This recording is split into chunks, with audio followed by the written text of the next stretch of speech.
9:35, continuamos el radioanálisis y vamos inmediatamente con nuestro panel de conversación, saludando a nuestros panelistas del día de hoy. En primer lugar, a la militante de Evópoli, entre otros cargos ha sido su secretaria general, Francesca Parodi. Bienvenida, Francesca, gracias por estar acá. Hola, ¿qué tal? Buenos días, Patricio, Claudio. Y Montserrat, que la vi por ahí, ¿o no está? No está la Monse, Ah, está con faringitis, está con... puta, mandale saludos entonces. Está con licencia, sí, pero vuelve durante la Pero semana. en Chile, pero en Sí. Chile. Y el director ejecutivo del SET, Claudio Pérez. Bienvenido, Claudio. Hola, muy buenos días, Patricio, Francesca, un gusto estar acá.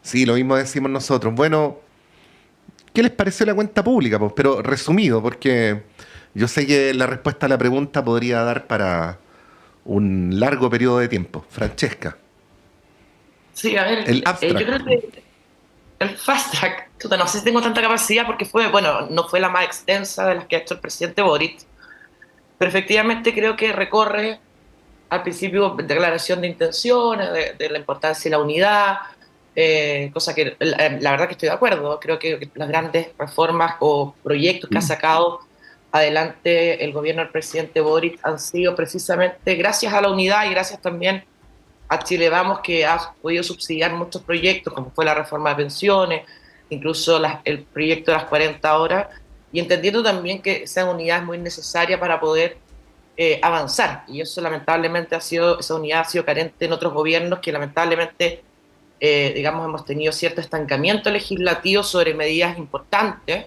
producto que muchas veces la oposición no estuvo a la altura de entender que la oposición lo que tiene que hacer es enriquecer los proyectos y no estancarlos. Y ahí yo creo que, evidentemente, si es que creen que este proyecto es relevante para el país.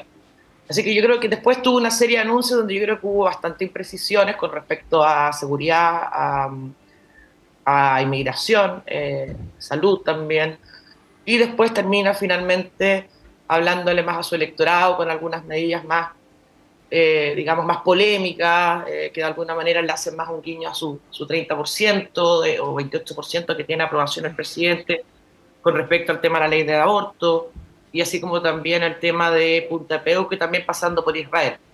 Yo creo que no, que en verdad creo que me hubiera gustado una cuenta pública mucho más conectada desde el punto de vista de los principales dolores del país, donde hubiera sido mucho más categórica con respecto al tema particularmente de la corrupción, crecimiento económico, seguridad, y con medidas particularmente más concretas, algo que puede ser más coyuntural, pero creo que genera un legítimo enojo en la ciudadanía con respecto a la gestión, en este caso, de todo lo que ha pasado con los casos de fundaciones, con el Ujú. tema de las licencias médicas. Y ahí creo que más allá de una declaración de caiga quien caiga y del de aquí vamos a echarlos a todos, vamos a hacer los sumarios y aunque se hayan ido, le vamos a seguir sumariando, me hubiera gustado ver quizás medidas más de fondo, de algo que hemos hablado muchas veces, Patricio, aquí en este programa, de cómo hacemos al Estado menos permeable a que este tipo de situaciones pasen ante personas que vienen con malas intenciones. Y eso, si bien es una propuesta que es bastante ambiciosa, porque sería casi una reforma al Estado, y ojalá fuera una reforma al Estado, obviamente sería ambicioso plantearlo en los últimos meses, pero creo que haber sido más categórico en ese tema que yo creo que tiene indignado a la ciudadanía, creo que hubiera sido algo importante de, primero, entender que el presidente está muy conectado con las principales dolencias, ya sea también seguridad, economía, también salud y, por cierto, empleo, pero me hubiera gustado un presidente mucho más categórico con respecto a los temas de corrupción que hemos lamentablemente vivido en las últimas semanas y que se han tomado totalmente la agenda pública. Claudio. Sí, mira, yo le daría tres cosas. Una, que hay un constante en la cuenta pública de la valoración de los acuerdos, de construir acuerdos y de construir acuerdos en torno a la democracia, en entornos democráticos. Yo creo que eso es muy positivo en la cuenta pública. Lo segundo es que en cierta medida hay una especie de reconocimiento de que el primer plebiscito constitucional hace un golpe de timón en lo que es la conducción del Ejecutivo. Entonces, en eso se señala que efectivamente eso les hizo replantear una serie de políticas, una serie de propuestas, una serie de ejes programáticos. Y yo creo que esos dos aspectos me parece que son positivos. Un reconocimiento, por un lado, de lo que significó el plebiscito constitucional en lo que significa un golpe de timón, un cambio en las prioridades, que yo creo que eso habla bien de una política que va permitiendo ajustarse a las nuevas realidades sociales y políticas del país. Lo segundo, como decía anteriormente, el tema de la valoración permanente de los acuerdos para construir avance, y en eso el Ejecutivo ha dado muestras bien importantes, sacando proyectos bien emblemáticos, bien interesantes. Y lo tercero, yo diría, es que efectivamente esta, como es una última cuenta pública, es la despedida del Ejecutivo, donde ya quedan 9 meses, es decir, queda muy poco espacio para avanzar en temas legislativos, a lo menos, en reforma legislativa a lo menos. También hay una especie de tratar de ir dejando cuáles son los temas que quedan pendientes, tal vez para una próxima propuesta o programa del Frente Amplio. Yo creo que en ese sentido se configura una cuenta pública, como es lo habitual en la última cuenta pública de cada uno de los mandatarios, es decir, reconociendo lo que fue el avance, reconociendo lo que se pudo hacer y señalando lo que no se pudo hacer y lo que queda pendiente para un próximo programa de la coalición gobernante. Esto, Francesca, que citaba Claudio, de un presidente con un énfasis retórico muy fuerte en el valor del diálogo. De hecho, no subí con los apuntes que tomé ayer, pero tomé algunos como donde él criticaba los fanatismos, por ejemplo, ¿no?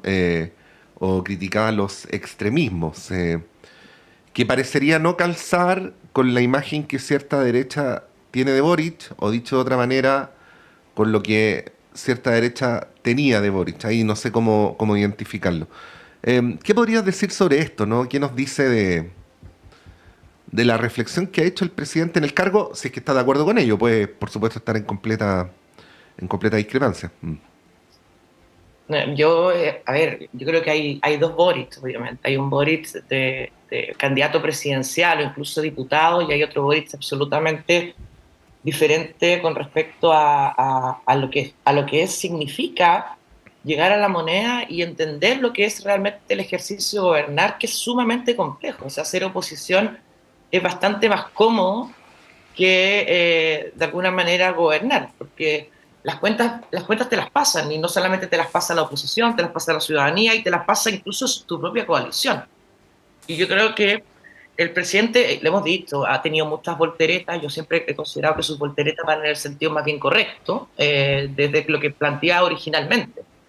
Que obviamente creo que ha sido un mal gobierno, lo he dicho también en veces anteriores, pero creo que también ha tenido esa capacidad de entender finalmente de que sin la oposición o sin el diálogo o sin los acuerdos es muy difícil avanzar, y eso yo también creo que particularmente sectores de la oposición que lo sufrimos siendo diputados, valoramos obviamente que ahora vea esos políticos los acuerdos, y espero que el día de mañana, si es que finalmente la oposición termina ganando las elecciones presidenciales, que espero que así sea, también tengamos una oposición constructiva en base también a entender de que particularmente desde Chile Vamos, que lo puedo decir que creo que ha sido bastante colaborativo y me parece bien que así sea, hemos tenido una disposición a poder avanzar en aquellas cosas que nos parecen relevantes, particularmente la reforma de pensiones. No así toda la oposición, también hay otros sectores que son menos dialogantes y que por eso yo también creo que dan menos gobernabilidad.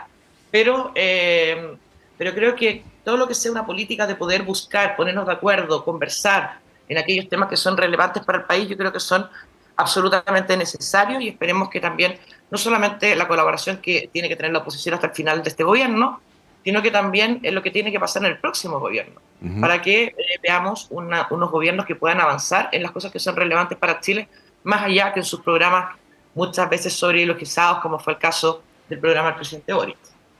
Sí, respecto a esto, Claudio. Sí, yo creo que efectivamente uno podría haber esperado una cuenta con otros énfasis distintos. Ahora, pues yo por eso decía anteriormente, es una cuenta más bien de lo habitual que se hace en una última cuenta presidencial. Porque efectivamente el país enfrenta situaciones bien complejas, como por ejemplo el tema de seguridad pública. El tema económico siempre ha sido complejo durante los últimos gobiernos, y especialmente durante este último gobierno. El ministro Marcel ahí ha sido bien claro con diversas situaciones en materia económica que está pasando el país. Entonces uno habría esperado que también hubiera habido un énfasis mayor en temas más complejos para la ciudadanía. Ahora yo creo que también como es la última cuenta pública, había que dedicarle bastante tiempo a relevar los avances que había tenido el Ejecutivo, que también los ha tenido, por cierto, y donde eso hay que reconocerlo. Y yo de nuevo me quedo con la cuenta pública que hace énfasis en reconocer cambios de diagnóstico que son muy buenos en la política, en la política, y reconocer la valoración de los espacios de encuentro y de diálogo que permiten avanzar. Yo creo que en ese sentido las oposiciones uno esperaría que siempre actuasen de forma responsable. Y yo creo que ahí hay un mensaje bien importante a la forma en que uno esperaría que actúen las oposiciones. El Frente Amplio fue oposición en el gobierno anterior. Hoy día es oposición la derecha o las derechas, y uno espera de las oposiciones que colaboren efectivamente en los diversos proyectos para mejorar las distintas iniciativas del Ejecutivo, pensando siempre en pos de Chile y no solamente en el periodo electoral o en el rédito de cada una de las coaliciones. Bueno, quería llevarlos a uno de los temas que generaron, que era uno de los esperados, ¿no? Que generaron muchas repercusiones, que fue el señalamiento que hizo el presidente de la República sobre la relación de nuestro país con Israel, ¿no? No anunció la ruptura de relaciones, que era lo que se pedía desde el Frente Amplio o desde el Partido Comunista, pero sí con una retórica, y ahí les quería preguntar, muy dura contra el gobierno de Israel, haciendo en todo caso alusión a que esa postura dura no era ad hoc, sino que estaba basada en principios universales. Por eso, no sé si se acuerdan, Francesca Claudio, que en el enunciado de la parte donde se refirió al tema, hizo un recorrido sobre las posiciones que este gobierno ha tenido sobre la invasión de Rusia a Ucrania, sobre Venezuela, sobre Nicaragua, y decía que en nombre de esos mismos principios entonces era que había una posición sobre lo que estaba haciendo el gobierno de Israel en la Franja de Gaza. ¿Cómo vieron aquello? Le preguntábamos ayer a Octavio Avendaño, y académico de la universidad, y él decía que lo de los principios universales sí, pero que faltaba por verlo porque es la opinión de Octavio, ¿no?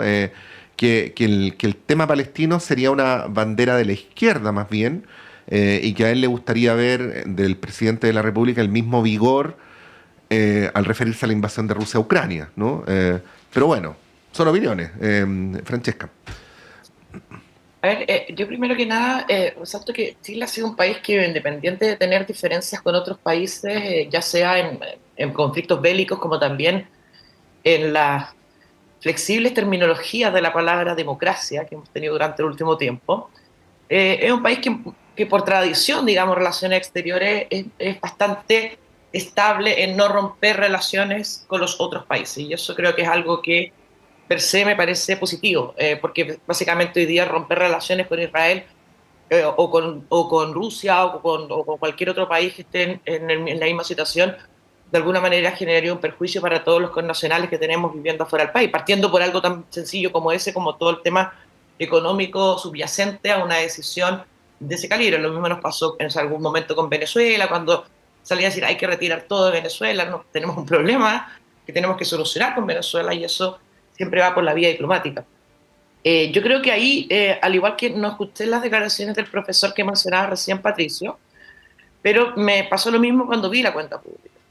Y finalmente el presidente Boric, que digámoslo, tiene antecedentes con respecto al trato hacia Israel, con el tema de la FIDAE, con el tema de lo que pasó también con el embajador de Israel, tuviera la misma vara, deberíamos empezar a hablar también de tomar las mismas medidas que se quiere tomar en contra de Israel con respecto a lo que está pasando en Rusia, donde también hay una invasión hacia Ucrania.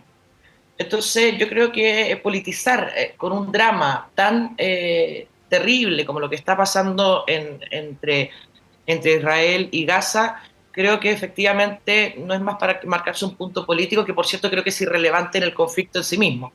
Entonces yo creo que ahí hay un doble estándar con respecto a las relaciones. Efectivamente hace todo un preámbulo con respecto a las relaciones o países con los cuales él cree que se están violando derechos humanos o se está pasando a llevar la democracia, o en este caso directamente un conflicto bélico como el caso de Ucrania, Rusia, y también el caso de Israel con Gaza. Y ahí yo veo sí efectivamente un doble estándar que lo noté en la misma cuenta pública cuando estaba ocurriendo, es decir, bueno, si tú crees que esto es tan relevante, ¿por qué usted no cree también de que esto otro también debería tener exactamente las mismas medidas? Claudio. Sí, yo no creo que exista un doble estándar, ¿eh? Yo creo que lo que existe es precisamente una ponderación de lo que está ocurriendo en el contexto internacional, y con bastante énfasis que yo comparto, y en eso me parece que el Ejecutivo ha actuado bastante bien con lo que está ocurriendo en Gaza y con Israel. Yo creo que es evidente primero yo diría es evidente el debilitamiento de la comunidad internacional, el debilitamiento del multilateralismo en este aspecto para hacerse cargo de una situación tan grave como la que está ocurriendo en la Franja de Gaza y como lo que está haciendo Israel precisamente en ese territorio. Es evidente ese debilitamiento de la comunidad internacional. Y me parece que todo lo que conduzca precisamente a alzar la voz y a relevar la importancia de la defensa de los derechos humanos y de la universalidad de los derechos humanos. Y en ese sentido, el Ejecutivo, yo creo que el recorrido que se ha hecho en la cuenta pública da cuenta de aquello. Yo creo que ha sido bien consecuente en ese aspecto el Ejecutivo, y me parece que lo que ocurre hoy día con Israel me parece que está bien. Me parece que es lo que hay que hacer con la prudencia que supone las relaciones internacionales. Evidentemente, todo se resuelve a través de la diplomacia y hay que intentar que así sea, pero también yo creo que hay que dar señales importantes y en ese sentido el Ejecutivo lo ha hecho y además lo está haciendo en coordinación también con otros países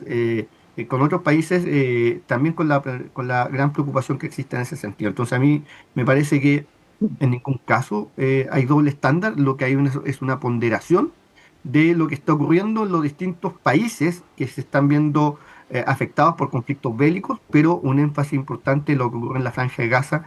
Y yo creo que tratar de reducir esto a una posición de izquierda o derecha de verdad a lo menos no abordar adecuadamente lo que significa un conflicto tan importante como el sufrimiento en materia de derechos humanos que ocurre en la Franja de Gaza. A mí me parece que los derechos humanos, la defensa de la universalidad de los derechos humanos, no es ni de derecha ni de izquierda, corresponde a un avance de la civilización bien importante que yo creo que debiésemos compartir todos quienes nos consideramos y adherimos a la democracia como un valor universal también para el país. Entonces yo cerraría diciendo que en ningún caso me parece que hay un nivel de oportunismo o contradicción en lo que se ha señalado. Mm. Bueno, justo la semana pasada comentamos, Francesca, Claudio, porque abrimos aquí en la web los comités, ¿no? El comité chileno-palestino de la Cámara y el comité chileno-israelí de la Cámara, y son ambos bien transversales, ¿ah? Claro, hay algunas cosas notorias, como que, por ejemplo, en el chileno-israelí no hay integrantes del Frente Amplio, ¿no? Pero, de todos modos, hay bastantes parlamentarios del oficialismo. No hay una alineación estrictamente derecha e izquierda. O sea, el ejemplo más notorio es el de el senador Iván Moreira, que es ni más ni menos que el presidente de la Comisión de Relaciones Exteriores, que siendo una persona de derecha adhiere muy fuertemente a la causa palestina, ¿no? Pero bueno, ahí se producen algunos alineamientos. No sé si Francesca quieres agregar algo respecto al punto. No, estoy de acuerdo que efectivamente no creo que exista una bandera, digamos, si soy de derecha tengo que apoyar a esto, soy de izquierda, y eso yo creo que es algo que se tiene que respetar, porque efectivamente nosotros en Chile no solamente tenemos una comunidad muy grande judía, sino que tenemos una comunidad enorme palestina, y efectivamente yo creo que la diversidad de opiniones políticas con respecto a lo que está pasando es diversa. Obviamente cada uno defenderá a la comunidad a la que pertenece. Y yo creo que esa instrumentalización, digamos, que es lo que me molesta, política, de un conflicto que me parece de una extrema gravedad, es lo que de alguna manera creo que deberíamos intentar salir, independiente obviamente de poder condenar todo lo que está pasando. Y creo que tomarse, digamos, una causa internacional de tal gravedad por sentidos políticos, me parece, con un sentir político, me parece de una superficialidad que no está, digamos, acorde a la gravedad de los hechos. Bueno, y lo de Punta Peuco, ¿qué les pareció? Claudio.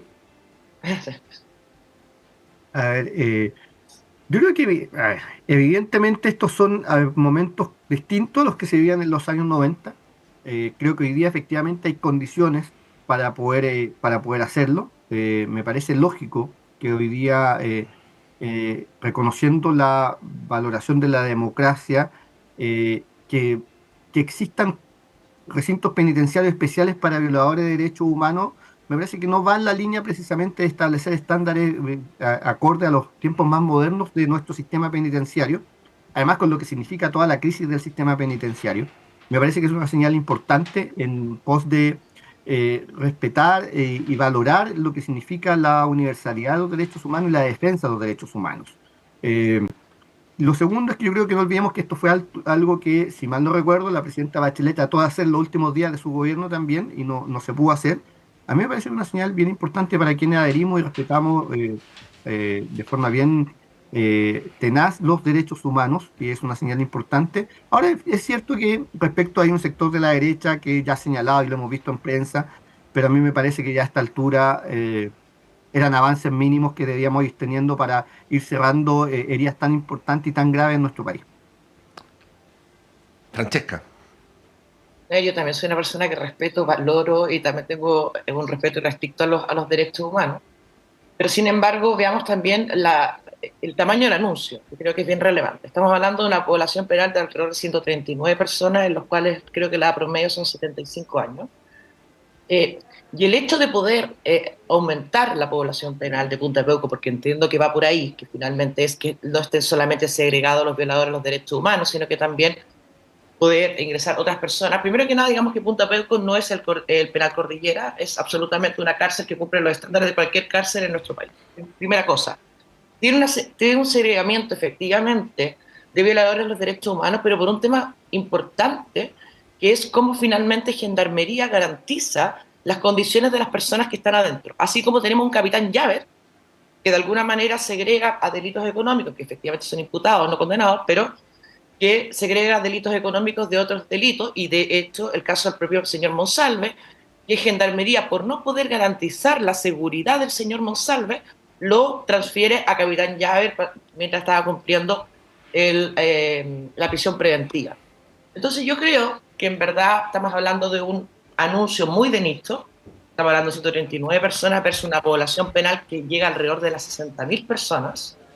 Es un guiño, pero que efectivamente creo que en lo concreto de poder realizarse va a necesitar una inversión importante para poder dar los niveles de seguridad que necesitan otros tipos de personas penales, digamos, con otros delitos, y poder garantizar tanto la seguridad de unos como los otros. Entonces, creo que más allá de ir a preocuparnos de los 139 personas que viven en Punta Peuco o que cumplen sus condenas en Punta Peuco, creo que deberíamos tener anuncios más importantes con respecto a cómo, primero que nada, tenemos las capacidades para albergar la población penal, que ha ido subiendo durante los últimos años de manera importante, particularmente por los imputados, más allá que por los condenados, y cómo garantizamos la seguridad de esas personas también dentro de las cárceles. Y yo creo que ahí, lamentablemente, creo que fue un guiño más bien, porque creo que es una medida que no solamente no es relevante con respecto al tamaño de la población penal, sino que es más bien de nicho, y que por otro lado le requiere un esfuerzo importante, ya sea en infraestructura en Punta Peuco, así como también de Gendarmería. Sí, pero ahí déjame llevarla contra Francesca. Hágale, no, hágale. Sí, a mí me parece súper bien lo de la preocupación por las condiciones carcelarias, ¿ah? Pero uno no ve tanta preocupación por las condiciones carcelarias cuando se habla del resto de la población penal. Y estos no son cualquiera, o sea, lo de los 76 años evidentemente es un punto. Nosotros entrevistábamos al director de Amnistía y él decía, es obvio que el Estado tiene que tomar todas las medidas para proteger a estas personas, porque sí, pero además porque son adultos mayores. Pero estamos hablando de personas como Miguel Krasnov, que tienen condenas de más de 1000 años de cárcel. Más de 1000 años. Entonces, claro, si nos vamos a preocupar de las condiciones carcelarias, preocupémonos de las condiciones carcelarias de todos. Pero lo digo nomás a modo de crítica visto desde afuera, que uno no ve en la derecha en general, digo, de las personas que hablaron sobre este tema, la misma preocupación por las condiciones carcelarias cuando se trata de otros presos que están condenados por delitos infinitamente menos graves que esto. Ahí no sé cómo... Sí. No, Patricio, estoy absolutamente de acuerdo y quizás no me supe explicar, pero por eso te dije, estamos hablando de 138 personas, así que no tengo mal el número, pero son menos de 140, versus una población penal de 59.500, creo que fue el último registro que se hizo. Entonces, cuando estamos hablando de las condiciones carcelarias, tenemos que hablar de las condiciones carcelarias de los hacinamientos que tenemos, la necesidad de tener nuevos penales, recintos penales. Entonces, por eso te digo, me parece que el anuncio con respecto a Punta de Peuco en particular, me parece que es muy, muy bajo con respecto al impacto que tiene realmente la población penal en nuestro país, que de todas maneras tiene que ser mejorado. Si nosotros, cuando tenemos una condena, lo que nosotros estamos condenando a esa persona es una privación de libertad, no a vivir en situaciones precarias. Y por eso hice punto. Punta de Peuco no es Peral Cordillera, y eso hay que tenerlo muy claro, y Peral Cordillera ya no existe. Hoy día tenemos una cárcel que cumple roles de cárcel y que no tiene absolutamente nada que envidiarle, o al revés, a otras cárceles que tenemos en nuestro país, que por cierto tienen problemas de hacinamiento, de contagio criminal, y por eso también la segregación que es tan necesaria de unos presos o un tipo de presos a otros, para que no haya población penal, y que por cierto podamos garantizar un trabajo que muchas veces Gendarmería se le hace sumamente complejo, que es garantizar la seguridad de la población penal de nuestro país. Claudio. O vamos a la pausa, Claudio, y retomamos. Hagamos eso mejor, porque como estamos justo en las 9, bueno, hacemos un brevísimo alto y a la vuelta seguimos aquí con Francesca Parodi y con Claudio Pérez analizando el mensaje presidencial, los temas que se derivan de ellos y también otros temas que por supuesto les queremos plantear.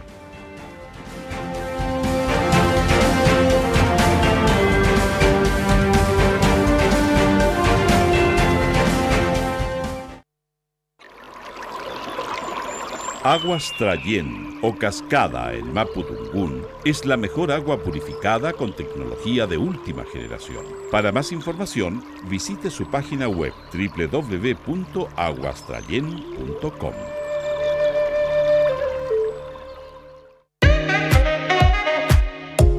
Durante 14 años, el tradicional espacio ciudadano saludable de la Facultad de Odontología de la Universidad de Chile ha acompañado un proceso de sensibilización y comunicación sobre las complejidades del fenómeno de la salud, formando una amplia y diversa red desde la academia, las y los tomadores de decisión y las organizaciones de la sociedad civil. Soy la periodista Cecilia Espinosa Cortés, conductora de A Tu Salud, y te quiero invitar a que juntas y juntos sigamos aprendiendo y problematizando lo que nos ocurre con el bienestar. Escúchanos todos los jueves de 11 a 12 horas en la 102.5 FM y en la señal en vivo de radio.uchile.cl. Hola amigas, amigos y amigas de Olo Jazz, les habla Miguel Veracifras junto a Arturo Pozo. Queremos invitarlos a nuestro nuevo horario de emisión de Olo Jazz los días domingo a las 11 de la noche. Así que ya lo saben, sintonícenos todos los domingos a partir de las 23 horas, Olo Jazz junto a Miguel Veracifras, Jamín Betancourt y Arturo Pozo. Los esperamos.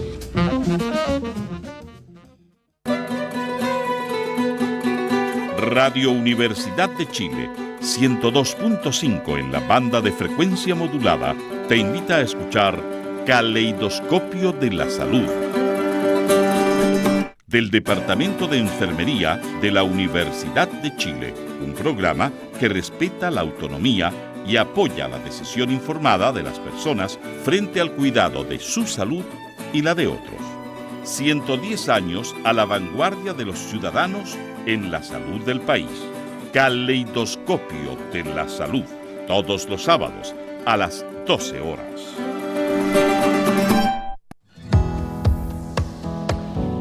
¿Pensabas que la sexualidad era solo cosa de jóvenes? Las Vueltas de la Vida, un programa que desafía los estereotipos y nos invita a explorar la sexualidad en las personas mayores. Hola amigos y amigas, soy Johnny Acevedo Ayala, profesor asociado de la Facultad de Medicina de la Universidad de Chile, y les invito a escuchar cada martes a las 11 de la mañana Las Vueltas de la Vida, sexualidad de las personas mayores. Prepárate para una mirada sincera y reveladora sobre un tema que nos concierne a todos y todas.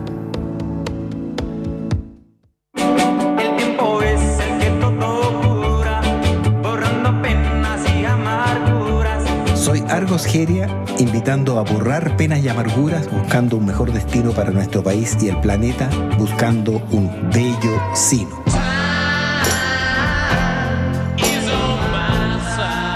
Es una invitación a ser dueños de nuestro futuro, entendiendo el presente con una ayudita de la ciencia, el arte, los lugares y su gente, al ritmo de la música de todo tiempo, lugar y estilo. Y nos dieron las 10 y las 11. Bello Sino, domingo a las 10 de la mañana en Radio Universidad de Chile, la radio que reflexiona como usted. Hola, ¿cómo están, bluseros y bluseras? Mi nombre es Ricardo García Huidobro, también conocido como Panamá Armónica. Los invitamos a escucharnos todos los lunes de 21 a 22 horas en Blues Chileno, programa exclusivamente dedicado a difundir la escena rica del blues en Chile que está creciendo cada día más. Carteleras, conciertos, entrevistas en exclusiva y mucha música para sanar las heridas del alma. ¿Dónde? En la 102.5 Radio Universidad de Chile. Música que se siente en la radio que piensa.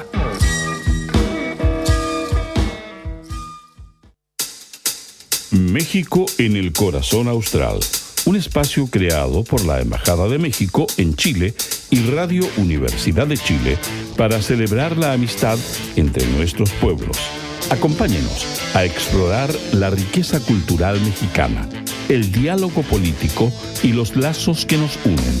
Con entrevistas, análisis y mucha música, este programa es su ventana a la conexión entre dos naciones hermanas. Sintonízanos y sé parte de esta gran conversación. Lunes a las 11 horas en el 102.5 FM y radio.uchile.cl.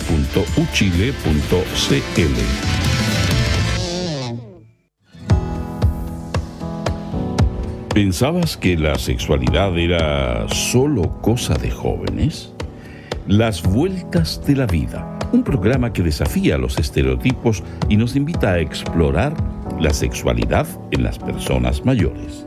Hola amigos y amigas, soy Johnny Acevedo Ayala, profesor asociado de la Facultad de Medicina de la Universidad de Chile, y les invito a escuchar cada martes a las 11 de la mañana Las Vueltas de la Vida, sexualidad de las personas mayores.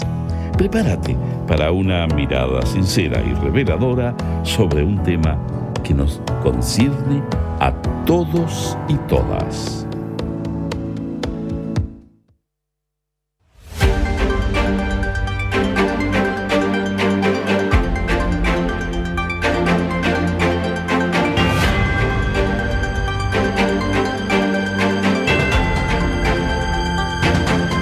Son las 9:07 de la tarde. Continuamos de la mañana. Continuamos en Radio Análisis en este día lunes ando con los cables súper atravesados en este día lunes. Bueno, aquí se ríen el Pancho y la Tania.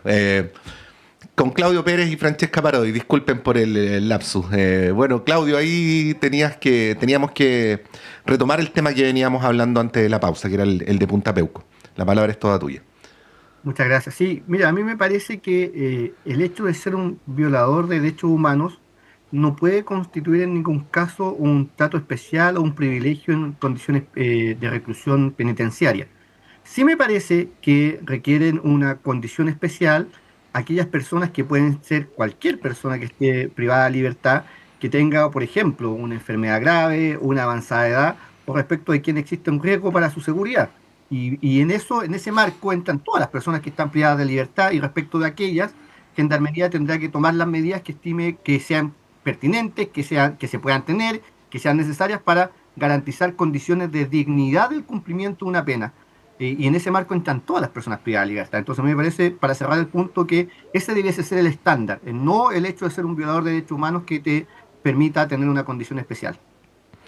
Sí, no, simplemente agregar que a esto conspira lo que ha ocurrido con la administración de la justicia también, pues porque la mayoría de estas personas, esto se deduce de la edad que tienen, ¿no? Este promedio de 76 años, cometieron los crímenes por los cuales fueron condenados a los 25 años, a los 30 años, pero la mayoría de ellos fue condenado después de los 55 y de los 60 años, o sea, pasaron por lo menos 2, en algunos casos 3 décadas de impunidad, y eso también es parte del problema, ¿no? Y es parte de la explicación de por qué están privados de libertad siendo tan mayores, ¿no?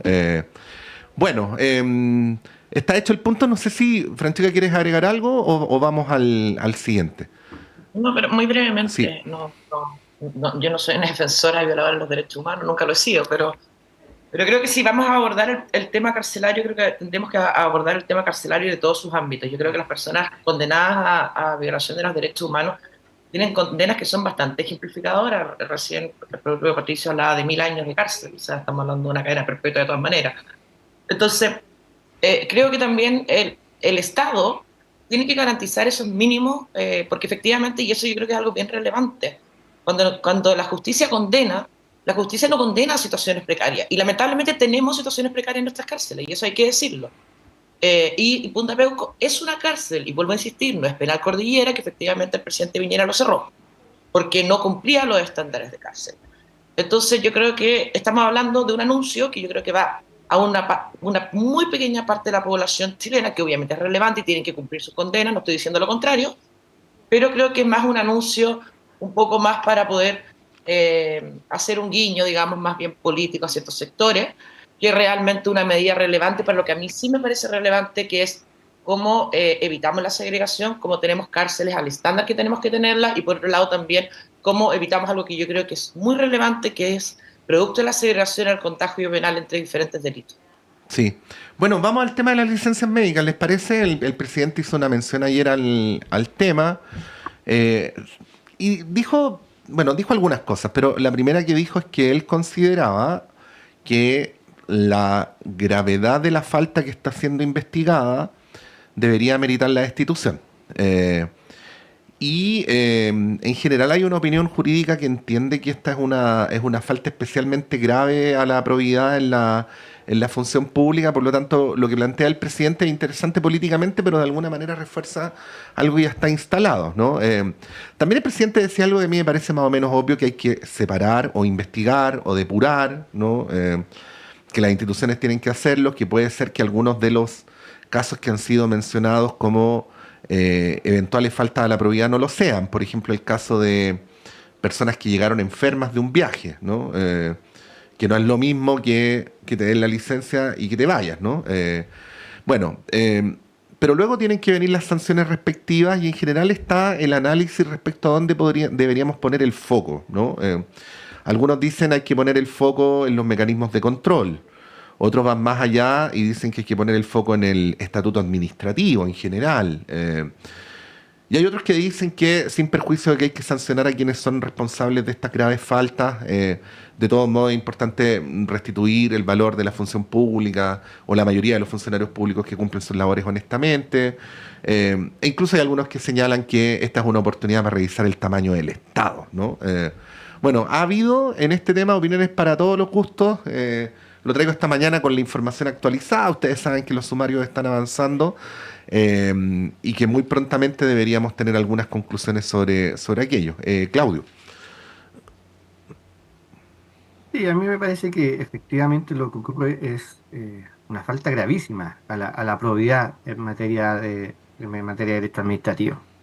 Es un abuso completo de un sistema que está pensado precisamente para garantizar la buena recuperación de las personas que sufren una enfermedad. Entonces me parece que desde esa línea lo que ha señalado el presidente y lo que han señalado también otros personeros públicos respecto de cómo debe sancionarse esto, me parece que va en la línea correcta de defender esto. Además, estamos hablando de un número altísimo, 25.000 personas, que además son solo los que salieron del país. Ya lo ha anunciado la Contraloría General de la República, los diversos cruces que va a realizar probablemente en las próximas semanas. Entonces yo remarcaría, dicho esta primera parte, remarcaría dos cosas. Uno, que efectivamente, tal como señalabas tú, Patricio, seguramente, no tengo duda, que dentro de estos 25.000 casos que se han señalado, deben haber varios casos que son excepciones y que evidentemente pueden ser circunstancias que no ameriten una sanción. Pero yo creo que eso es el mínimo de lo que se ha ido sacando en los últimos días. Baja un poco el número, pero un poco. Claro, y que es lógico en un número tan alto. Segundo, a mí me llama la atención algo bien complejo, yo lo comentaba todos estos días. Yo creo que cualquier chileno sabe que con una licencia médica no se puede salir de la casa ni siquiera para ir a comprar pan. Solo se puede salir para ir a ver al médico o comprar medicamentos, y eso además hay que justificarlo después. Entonces, a mí me ha sorprendido mucho, por ejemplo, apareció un gerente del metro diciendo que era un desconocimiento de la normativa. Yo creo que decir eso a esta altura es reírse de Chile. De verdad, es burlarse de Chile. Sobre todo tratándose de un gerente. Ahora, cualquier persona lo sabe. Ese es el punto. Lo segundo es que yo creo que me parece bien interesante lo que ha hecho la Contraloría. Ha puesto al servicio de mejorar la eficiencia del sector público nuevas tecnologías. Aquí, ahora, tampoco era algo muy sofisticado no quiero desmerecer lo que se ha hecho, pero se trató de cruzar bases de datos. Y eso se podría haber hecho hace mucho tiempo atrás. Para eso no se requiere un gran avance tecnológico, pero sí se requiere voluntad para poder hacerlo y capacidad de gestión para poder hacerlo. Porque esto requirió, según entiendo, convenios con la PDI y una serie de cosas que uno esperaría que a nivel central del gobierno, estoy hablando más, eso tuviera un nivel de facilidad bastante amplio. Estamos hablando de la gobernanza de los datos en el sector público que permita hacer esos cruces rápidamente. Tal vez, no quiero especular, pero tal vez nos vamos a encontrar con algunas otras sorpresas si eso se sigue avanzando en esa metodología. Lo tercero que yo quisiera señalar es que yo creo que evidentemente el Estado hay que modernizarlo. Se tiene que avanzar a una modernización del Estado, a lo mejor a un uso eficiente de los recursos. Pero eso no significa reducción del Estado, o para mí por lo menos no significa reducción del Estado. No significa menos recursos para el Estado. Tal vez esa modernización del Estado va a requerir mayores recursos y tal vez va a requerir más o menos personal. Entonces yo creo que son dos cosas distintas. Yo creo que hay un sector que en los últimos días ha tratado de tomar esto de lo de las licencias públicas para justificar un discurso que tiene que ver con la reducción del Estado o la reducción de los funcionarios públicos. Yo por lo menos no estoy de acuerdo con eso. Creo que es importante abordar esto en la dimensión que significa. Yo diría, modernización del Estado es lo que se requiere para efectivamente poder encontrar estas situaciones irregulares que ocurren probablemente en otros servicios, y va a haber que investigarlos completamente, pero yo creo que no hay que juntar dos discursos que a mí me parece que no son adecuados para fortalecer el Estado. Francesca. Sí, yo recuerdo con respecto a esto lo que pasó también en el gobierno del presidente Piñera cuando los funcionarios públicos cobraron indebidamente el bono clase media, que era para todas aquellas personas que habían visto producto de la pandemia una disminución en sus ingresos que obviamente necesitaban algún tipo de ayuda, que no fue el caso de los funcionarios públicos, porque efectivamente los funcionarios públicos, aún haciendo teletrabajo y todo el tema, siguieron cobrando exactamente el mismo sueldo, y ese caso nunca fue investigado, ¿eh? Eso no llegó ni a sumario, ni a destituciones. Entonces estamos hablando también de un funcionariado público, que no lo hablo todo, que de alguna manera no es primera vez que nos encontramos con un caso así. Ya la vez pasada fueron los bonos de 500.000 pesos, que no me acuerdo cuántos fueron, pero también fue un número bastante alto de funcionarios públicos, no sé, no recuerdo el número, no me voy a carrilear, pero no era un número marginal que fueron 100 por aquí o 200 por acá. Entonces, yo creo que hay una sensación también de que al funcionario público tampoco le pasa nada. Y ahí yo creo que, más allá de reducir, aumentar el Estado, yo creo que el Estado tiene que ser eficiente. Y ahí yo creo que, no sé si producto de las licencias médicas, pero el Estado no es eficiente. O sea, cuando vemos lo que pasa en el área de la salud, podemos hablar claramente de un Estado que no está dando el ancho, particularmente con las listas de espera. Entonces, yo creo que esto tiene que ser una oportunidad, y es para algo que yo cansadoramente siempre digo, la necesaria reforma al Estado, la carrera funcionarial, que de alguna manera haga que el Estado sea más transparente, que la gente confíe más en el Estado, y que obviamente, a diferencia de lo que pasó con el bono clase media, si es que no mal recuerdo cómo se llamaba, que no quede impune, y que esas personas no solamente, y ahí yo creo que hay otros países que han marcado algunas tendencias con respecto a los casos de probidad y corrupción, y cómo hacemos que el Estado sea menos permeable a este tipo de casos, es de alguna manera inhabilitar a los funcionarios públicos que de alguna manera abusaron del Estado, como fue también el bono. Yo recuerdo mucho el tema del bono, nos tocó en el caso del presidente Piñera, donde lamentablemente quedó un manto de impunidad. Yo ayer vi al presidente con mucho ímpetu hablar de esto, pero todavía insisto que creo que más allá del ímpetu, de la buena intención y de la condena obvia que tiene que haber con respecto a esto, es cuáles son los mecanismos de control con respecto a las diferentes. Y con respecto a lo que mencionaba Claudio, ese convenio con la PDI existe hace más tiempo, no fue algo que hizo ahora Dorothy Pérez, sino que finalmente está haciendo el trabajo. Entonces a mí me gustaría también, que no lo vi, me hubiera gustado en la cuenta pública, haberle podido entregar también más recursos o más atribuciones de alguna manera a Contraloría para que pueda seguir haciendo este tipo de cruce de datos que al parecer parecen muy sencillos, pero que efectivamente demandan una cantidad de tiempo importante y, por cierto, lo más valioso, una valentía muy importante. Así que celebro lo que está haciendo Contraloría. Sí, bueno, hay aquí, claro, hay como una cierta expectativa, ¿no? Hay una presión también para que las sanciones se den a conocer de una manera rápida, que sean ejemplares, y así sucesivamente. Ahora, la pregunta en dos niveles, ¿ah? Una, a propósito de lo que tú planteabas, Claudio, respecto a los mecanismos de control del Estado, que de alguna manera tienen que ver con la burocracia, ¿no? O sea, digo, no lo digo en un sentido virtuoso, sino en un sentido descriptivo, ¿no? Para que haya control en el debido uso de los recursos públicos, se requiere una burocracia, ¿no? O sea, esto lo digo, voy a poner un ejemplo que es el que yo conozco mejor, que es el de la Universidad de Chile, ¿no? La Universidad de Chile tiene toda una parte de su institucionalidad que está dedicada precisamente a controlar el debido uso de los recursos, ¿no? Entonces ahí lo planteo también como un tema porque a veces nos empezamos a dar vueltas respecto a la relación entre burocracia, tamaño del Estado, control, y hay una crítica que ha planteado muy claramente la Contralora respecto a la necesidad de que cada uno de los organismos públicos controle mejor, ¿no? En este caso estamos hablando de las licencias, pero estamos hablando, cuando hablamos de control estamos hablando en general, ¿no? De controlar mejor el debido uso de los recursos públicos, ¿no? Eso por un lado. Y por el otro lado, la pregunta respecto a si lo que está fallando acá es solo el control o también está fallando, vamos a decirlo así, a un cierto sentido común que excede a los funcionarios públicos, porque creo que no voy a decir nada demasiado novedoso si señalo que la utilización de las licencias médicas para fines ajenos a la recuperación de una situación de salud, si bien no es algo mayoritario, tampoco es algo inhabitual, ¿no? Y creo que todos en nuestras vidas cotidianas nos hemos encontrado más de alguna vez con alguna situación de ese tipo, ¿no? Ahí quería preguntarles cómo lo ven, Claudio.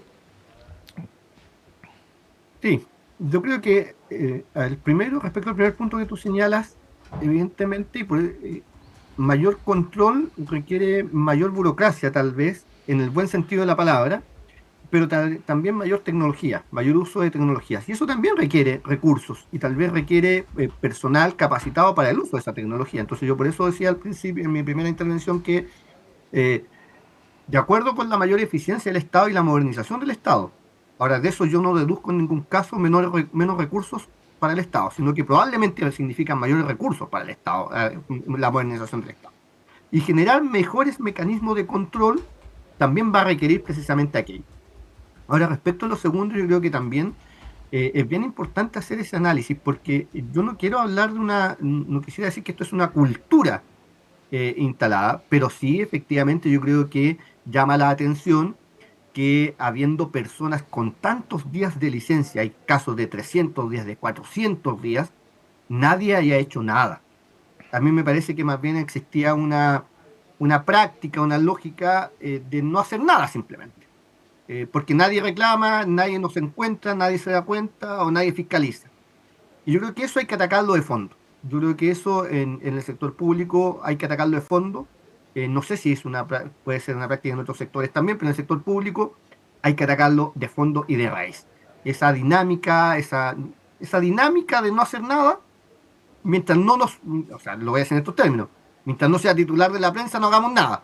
Me parece que es una muy mala práctica para administrar el Estado. Y yo creo que los sumarios, yo iría un poco más allá, lo digo derechamente, no solo debiese ser para las personas que hicieron uso indebido en la licencia médica, sino que también debiese ser para aquellas personas que no ejercieron la fiscalización adecuada respecto al mal uso de esa licencia médica.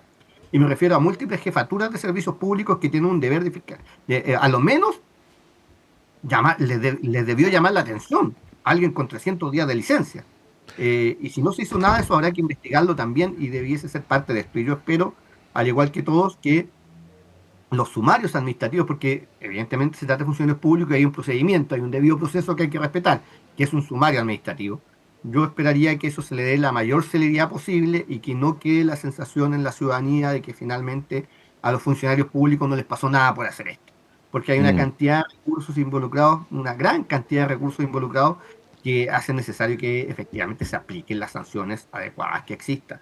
Me parece que quienes están renunciando hoy día para efectivamente no ser objeto de algún tipo de sanción después, va a haber que buscar alguna forma. O sea, esto no puede quedar impune respecto de lo que se hizo. Sí, porque que otra forma de deshonestidad, po, o sea, renunciar para esquivar la sanción, ¿no? Como, sí, po, con las jefaturas de servicio pasan dos tipos de cosas, Francesca. Una, que son las dos nefastas, la señalo de manera muy crítica. Una es para no hacerse problema, ¿no? No, ¿para qué me voy a hacer problemas? Que siga con su licencia nueva. Otra, que está derivada de lo anterior, es que a veces los trabajadores y sus organizaciones defienden a estas personas. Afortunadamente en esta vuelta no lo he visto. Yo igual quiero hacer mi reconocimiento claro, por ejemplo, a la ANEF, que ha sido bien categórica, a la CUT, bien categórica en que esto debe ser investigado y sancionado, pero a veces ocurre, ¿no? Se defiende a las personas equivocadas por razones equivocadas, ¿no? Bueno, y ese es parte del problema también. De todas maneras, yo tuve una jefatura de servicio, yo entré al comienzo del gobierno del presidente Piñera y las licencias médicas le duraban 4 años. Entonces, efectivamente uno hace las preguntas respectivas, pero lamentablemente los mecanismos de control tampoco te dan tantos dientes para poder decir, mire, yo creo que aquí hay una licencia médica más bien ideológica que realmente una licencia médica más bien relacionada con el área de la salud. Entonces yo creo que ahí, y volvemos a caer en lo mismo, y no estoy diciendo que esto pasa solamente con la izquierda, estoy diciendo que esto es una práctica que lamentablemente se viene extendiendo durante los últimos años, particularmente por los cambios de gobierno. Entonces que ya no es lo que pasó con la concertación, que estuvo Elwin, estuvo Frey, estuvo Lago, estuvo Bachelet, sino que después digamos, zigzagueo que ha habido entre Bachelet y Piñera, que de alguna manera, y que continúa con Boric, y lamentablemente hay muchas personas que no están disponibles para trabajar por un gobierno que no sea, pero tampoco están disponibles para decir, ¿sabe qué? Yo me voy. Y ahí yo creo que transparentar el Estado, desde quiénes son cargos de confianza, desde quiénes son personas que realmente son funcionarios, creo que es súper relevante. Y también el hecho de decir claramente que por qué en el sector público la gente se enferma más que en el sector privado.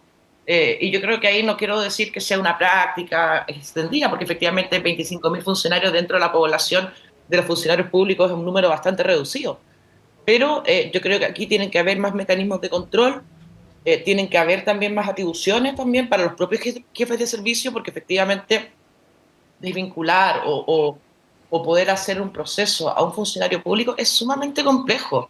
Y de hecho, si bien ahora tú mencionas lo de la ANEF y lo de la CUT, creo que tiene más que la ANEF que la CUT, pero no siempre actúan de la misma manera, y yo recuerdo la defensa feroz que se hizo en su momento también por parte de la ANEF con respecto a los X funcionarios que cobraron el bono clase media. Entonces las defensas corporativas hacen tan mal que finalmente de alguna manera desprestigian el sector público, del cual yo tengo un tremendo respeto. Bueno, son grandes temas, les vamos a seguir dando continuidad. Por de pronto vamos a cerrar ahora el panel de conversación.